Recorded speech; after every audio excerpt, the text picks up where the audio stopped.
ఇక గుంటూరులోని శంకర్ విలాస్ ఆర్ఓబి పనులపై ఎవరూ అపోహలకు గురి కావద్దని కేంద్ర సహాయ మంత్రి పెంబసాని చంద్రశేఖర్ తెలిపారు. శంకర్ విలాస్ ఆర్ఓబి పనులను పరిశీలించిన ఆయన బ్రిడ్జ్ నిర్మాణ పనుల పురోగతిపై అధికారులను అడిగి తెలుసుకున్నారు. చెప్పిన సమయానికే బ్రిడ్జ్ నిర్మాణం పూర్తవుతుందని పెంబసాని చంద్రశేఖర్ స్పష్టం చేశారు. 2027 జూలైలోపు ఆర్ఓబిని ప్రారంభిస్తామన్నారు.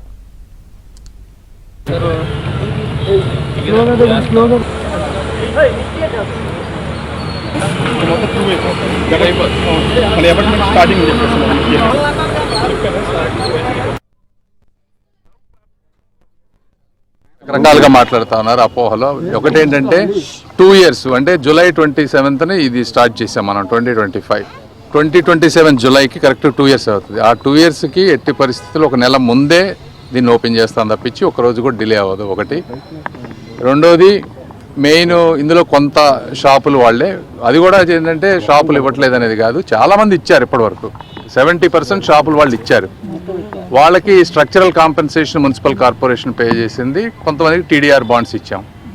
ఇప్పుడు ఎవరైతే ఇవ్వలేరు వీళ్ళు ఏంటంటే మాకు టీడీఆర్ బాండ్స్ వద్దు, మొత్తం మనీ ఇవ్వమనేది ఒక ఆలోచన. సో దాన్ని వర్కౌట్ చేస్తూ ఉన్నాం. మల్టిపుల్ టైమ్స్ మాట్లాడుతున్నారు మేయర్ గారు, కమిషనర్ గారు, ఎమ్మెల్యేలు అందరూ కూడా. నేను కూడా ఇంకోసారి మాట్లాడి ఈ ల్యాండ్ అక్విజిషన్ని తుద్దశకి తీసుకొచ్చి అది అయిపోయేలోపు ఇటు సైడ్ వర్క్ అయిపోద్ది, నెక్స్ట్ అక్కడికి వెళ్ళి వర్క్ చేస్తారు. ఎట్టి పరిస్థితుల్లో 2 yearsలో కంప్లీట్.